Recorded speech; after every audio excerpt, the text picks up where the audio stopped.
आप देख रहे हैं EBN 7 भारत समाचार, सच आप तक। उत्तर प्रदेश में आवारा छुट्टा पशुओं का विधानसभा चुनाव में बड़ा मुद्दा बना था, जिसके बाद सरकार ने गो आश्रय खोलने की बात भी कही थी और खुले भी, लेकिन जमीनी हकीकत यह है कि वह सिर्फ एक दिखावा साबित बनकर रह गए। वहां पुख्ता इंतजाम न होने के कारण आवारा छुट्टा पशु किसानों की फसलों को नुकसान पहुंचा रहे हैं। यहां तक कि मुख्यमंत्री योगी आदित्यनाथ ने यह भी कहा कि अगर किसी भी किसान ने अपने पशु को सड़क पर छोड़ा तो उस पर कार्रवाई की जाएगी। लेकिन जिन किसानों की फसलें आवारा छुट्टा पशु चट कर गए, उनकी भरपाई के बारे में सरकार ने एक शब्द नहीं बोला।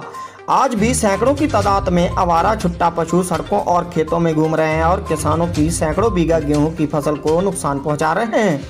ना तो इस तरफ कोई जिम्मेदार अधिकारी ध्यान दे रहा और ना ही कोई जनप्रतिनिधि। आलम यह है कि देश का पेट भरने वाला किसान आज खुद अपनी बदहाली पर आंसू बहा रहा है।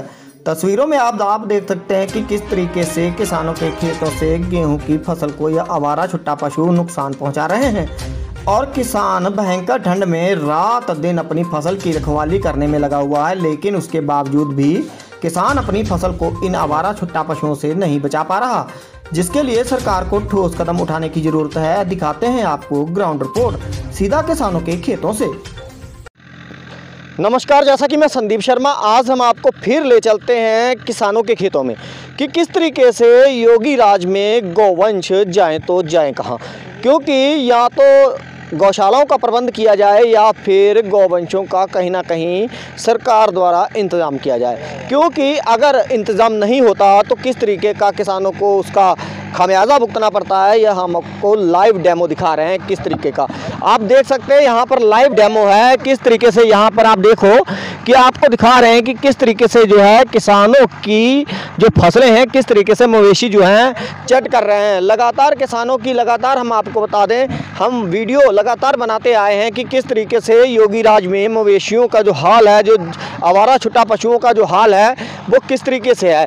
क्योंकि गौशालाओं में पूरी तरीके से प्रबंध नहीं है, गौशालाओं में उसका पूरा खान पान की व्यवस्था नहीं है गौवंशों की, और गौवंश जो है बाहर आकर फिर किसानों के खेतों में चलते हैं। तरीके से अगर वही आवारा गौवंश जो खेतों की जगह सड़कों पर जाते हैं तो सड़कों पर उनका हाल होता है कि हादसे का शिकार हो जाते हैं, खुद चोटिल होते हैं, साथ में औरों को भी चोटिल कर देते हैं। एक्सीडेंट कहने का मतलब कि उसे हादसे का शिकार हो जाते हैं, घुसे हुए हैं। तो गेहूँ के खेत में किस तरीके से जो चट कर रहे हैं आप देख सकते हैं विजुअल। ये लुकमानपुर बेहड़ा के विजुअल है, लुकमानपुर बेहड़ा की वीडियो है। लुकमानपुर बेहड़ा में किस तरीके से जो गौवंश है इस वक्त कितना जो है खेतों का नुकसान कर रहे हैं किसानों का। तो हम आपको फसलों की अगर बात करूं, गेहूं की बात करूं, तो गेहूं में किस तरीके से जो है नुकसान पहुंचा रहे हैं आवारा पशु, वो आपके सामने हम विजुअल में आपको दिखाते हैं कि किस तरीके से जो विजुअल है वो आपके सामने है कि किस तरीके से आवारा जो पशु है वो किस तरीके से खेतों को नुकसान पहुंचा रहे हैं। विजुअल में आप देख लीजिए कि किस तरीके से विजुअल आपको दिखा रहे हैं कि किस तरीके से देख सकते हैं कि लगातार अब इस खेत में लगे हुए हैं। एक पशु वो है, आप दिखा दें आपको कि विजुअल में दिखा दें कि एक पशु वो है और दो यहाँ पर लगे हुए हैं चरने के लिए। अगर यही आवारा गौवंश खेतों में जाते हैं तो किसानों की फसलों को किस तरीके से चट कर रहे हैं, किसानों की फसलें किस तरीके से बर्बाद हो रही हैं।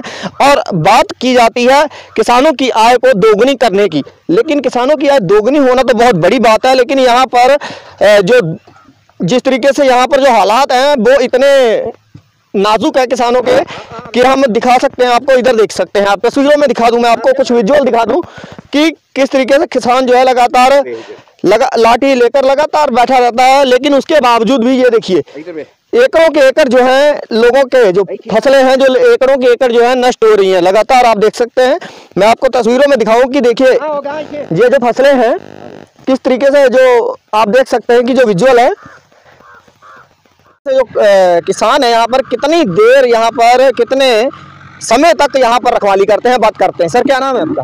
बलकार सिंह जी, यहाँ पर किस तरीके से जो आवारा मवेशी हैं किस तरीके से फसलों को चट कर रहे हैं और कितनी देर तक यहाँ पर रखवाली करनी पड़ती है? मैं दिन रात सोता ही नहीं हूँ, मैं दुखी हूँ। हाँ जी, बहुत दुखी हूँ। बहुत इतना नुकसान होता है मेरे लाल इतना नुकसान हुआ है कि हम क्या बताएं। 20,000 का हमारा भूसा का नाश कर दिया। अच्छा, और उस पर बैठते हैं और सींगों से गिरा गिरा के मार दिया हमें। अच्छा, किसी प्रकार का कोई भी जो गौवंश है आवारा घूम रहे हैं, इनको कोई बड़े बड़े सिंह हैं, सारे बहो मारते हैं, आगे से दौड़ते हैं, हम तो दुखी हैं। तो आप इसी तरीके से फसलों की रखवाली करते रहते हैं? मैं तो 24 घंटा लाठी हमारे पास है, हम दिन भर रात भर सोते नहीं हैं। सोते नहीं? लाखों जानवर यहाँ आ रहा है, हम कहाँ तक रोक पाएंगे भाई? इनका कोई है ही नहीं अटकाना, कोई इनका कोई मतलब निकालने वाला कोई नहीं है। ये काश्तकार वो सत्यानाश करने को है। सरकार से क्या गुजारिश है? हम तो इतना दुखी हैं, हम कहते हैं मेरी मौत आ तो बढ़िया है, मर गए तो अच्छा है। चलिए, ऐसा नहीं कहते, चलिए आप लोग धैर्य रखें, कहीं ना कहीं सरकार जरूर हल निकालेगी। पहले ऐसा होता था कि चारागाह की भूमि जो थी वो इसीलिए होती थी कि आवारा जो गौवंश है वो चारागाह में चारा चारा लेते थे, लेकिन अब वहाँ पर भी अवैध कब्जे हो गए हैं, वो भी सरकार छुड़ाने का प्रयास करे तो कम से कम नहीं आवारा गौवंश जो हैं, अगर गौशालाओं में सुरक्षित नहीं तो आवारा पशु हैं, कम से कम नहीं चारागाह वाली जो भूमि है वहाँ पर चारा है, वहाँ पर तो वहाँ चले जाएं। लेकिन ऐसा नहीं है, यहाँ पर किसान इतना परेशान है, वो आपके सामने है तस्वीरों में कि आपको दिखा दिया कि किस तरीके से एकड़ों के एकड़ जो हैं लोगों के जो खेत हैं वो बिल्कुल ही चट किए जा रहे हैं। हालात ऐसे हो गए हैं यहाँ पर यूपी में कि सरकार के जो आदेश हैं उस पर अधिकारी भी खरे नहीं उतर रहे। तो हमने आपको दिखाया कि किस तरीके से यहाँ पर जो किसानों की हालत जो जिस तरीके से आवारा गौवंशों की वजह से हुई है वो आपने तस्वीरों में साफ देखी है। मैं संदीप शर्मा, EBN 7 भारत समाचार, शाहजहांपुर।